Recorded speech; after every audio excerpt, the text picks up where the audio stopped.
My question is, why does God allow children to suffer on account of their parents' sins, such as abortion, abuse, neglect, etc.? Wow, what a really good question. Anybody want to go first, or? Well, I'm going to talk a little bit about suffering and pain and those kind of things tomorrow. I'm just going to briefly touch on it because I only have a little bit of time. But I think what you're acknowledging in this is, number one, that there is a wrong that's been committed, which I would fully agree. And there's an aspect of unfairness here. What did somebody innocent do? And so what we have here is a situation where somebody who's innocent is paying the price of what somebody else did. And that can be really hard for us to reconcile. It can be very hard for us to reconcile because there seems to be a gross injustice. I think Christianity can be helpful here in a couple ways. Number one, it actually affirms for you that there is a wrong that's happened. You know, when it comes to this topic of pain and suffering, it's something that every belief system, non-belief system has to answer and wrestle with. It's completely conceivable for somebody of another view to say, well, there really isn't, what happened to that child or to that person really wasn't wrong, because it's actually going to bring about a greater good.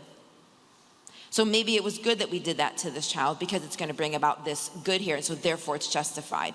That can completely fit into another worldview's perspective.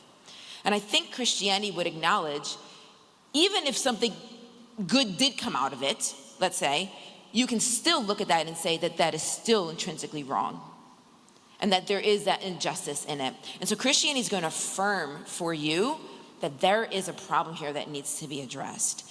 And I would say then, consequently, Christianity also offers for you another person who is innocent, another person who suffered at the hands of somebody else as an innocent person, another person who also experienced an injustice in the same way one of those young people did. And so what it does is you have a God who says, not just I see this, he says, I too will be an innocent that suffers. And I think that that is a very unique perspective. There's nothing I'm going to tell you, my friend, that's going to make, and I'll talk about this more tomorrow, there's nothing I want to say to you that's going to make you look at a situation like that and not grieve. I don't want to do that. Imagine if I got up in here and said, hey, something happens to a child, let me just give you some answer and then you don't have to worry about it. It doesn't have to hurt you anymore. What kind of people would we become? I'm not going to make it any less painful because I don't want that. I want it to hurt. But I think the Christian answer is verifying that there is something wrong, verifying that that child has something valuable to it, and also affirming that there's a God who suffers too. And so why does God allow all of these things? Because we live in a world in which evil exists. And we live in a world in which evil exists in order for us to experience great things like love. And people use their free will and bring it to great harm for other people. And it's not just innocent young children who suffer, it's all of us. When it comes to things like abortion, so often it's because I look at that person and I say, you are an inconvenience to me. You get in my way. And so I choose me over you, which is a very interesting kind of idea.